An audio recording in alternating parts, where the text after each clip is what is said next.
Ito. Ano ba naman to? Ikaw manuko ka na, talo tuloy ako. Di joke lang. Okay. Sir, kanina kasama ka sa 7 kayo. Kung di ko nagkamali, no? 7, no?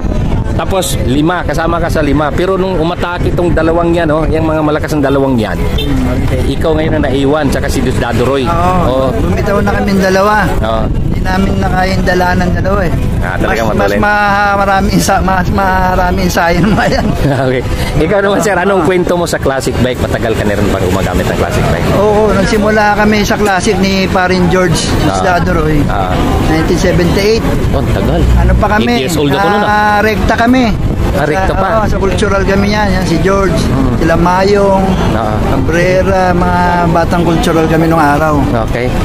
Tapos, pagka may palaro, sa Rizal Memorial, school meet. Uso pa ng school meet na ng inter-school. Mga Arroyo kami ni George, Rojas, sila Apeng, yung pamangkin ni Olot. Tapos sila Manila High, sila Willie Sasi, si Undeng yung namatay, saka si Boy Sapot, yung Mambik. Kalaban namin sa high school nung high school nung araw. Ko si Mayong sa high school, si George. Nang high school kami sa Arroyo. 1979 ata. Ang tagal mo na, classic na kayo nun, ano? Tapos noon, nagkakambyo kami. Ililipat namin. Gagawin namin cambio yung yung rekta. Yung rekta. Kasi hindi naman siya sipit eh. Siya yung pang roller. Cambio. Tapos pag may laro na naman rekta, balik na naman kami sa UP. Pag may laro na rekta sa UP, ayun, elimination sa UP nung araw. Ayun, office pa kami ni George noon. Nakapasok kami sa Tour of Future.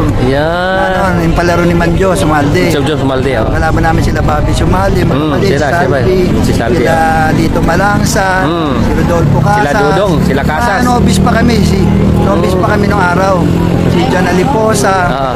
Nag-champion yung team namin na ito. Jamindan. Jamindan. Hanggang ngayon to ba? Existing pa yan? Yung t-shirt ko noong 1979 pa. Ito mismo, yung mismo. 1979 pa to, bata pa ako. 15 anyos pa nagsimula ako. Na-restore. Ibig sabihin, hindi ka lumaki kasi yung pa rin. Hindi, kasi nung araw, payat na payat pa ako. Kaya yun ang usa yung mga jersey kasi nung maluluwag. Cotton. Pare, 4 mo na yan. Sayang naman. So, tapos yun. Huminto ako, 1983 huminto ako. Nag-working student kasi ako sa PUP. Sa PUP, okay. Panggabi ako nag-aaral. Nagtrabaho ko sa PGH. Nag-dyaryo ako.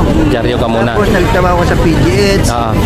Janitor. Hanggang sa makagraduate ako ng accounting sa PUP.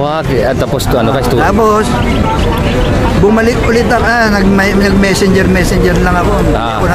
Hindi ko ginamit pinag-aralan ko. Okay. Tapos, nag-87, bumalik na naman ako. Nakabili ako ng bike dito kay Parin Techi. Batalya, bumalik na naman ako. Hanggang 1992. Tapos 93, huminto na naman ako, napasok ko sa trabaho ko. Hanggang sa ngayon mag-retiro na ako. Bumalik ulit ako, 2006. 2006 na. Kasi nahingaan niyo ako kila Parin George Roy. Bumalik sila 2000 pa niyayaya ulit na mag-bike ulit. Tamaan na ako. Sila Monza, nagbabike na pa rin. Bumalik na naman. Nakabili na naman ako ng shock yung classic sa Bacolod. Hanggang ngayon tuloy. Pero sayo ko. Pero buti hindi ka umabot na mag-pro, no? Amateur kami. Amateur. Torop Quezon, nakalaro kami nila George. Torop Quezon, sila Totoy Plaza, sila Bonso, si Bonso, Romeo Bonso. Happy Team. Yun, kalaban namin sa Torop Quezon 1981. So 1981, so bali, from 1979, ilang taon ka noong 1979? 15. Hindi, 78 ako nagsimula. 78, so 14 o 15. So ilang taon ka tuloy-tuloy mag-bike? 78 to 83 kasi huminto na ako eh. Dahil nag-aaral. Working student ako. Tapos 87 bumalik ulit ako hanggang 92.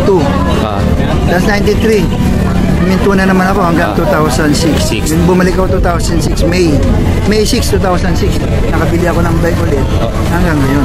Pero pahinto na. Pero sir, kung okay lang sa'yo, ilang taon ka na ba ngayon? 62. 62, wow, galing. So, 62 ko lang doon November. Galing.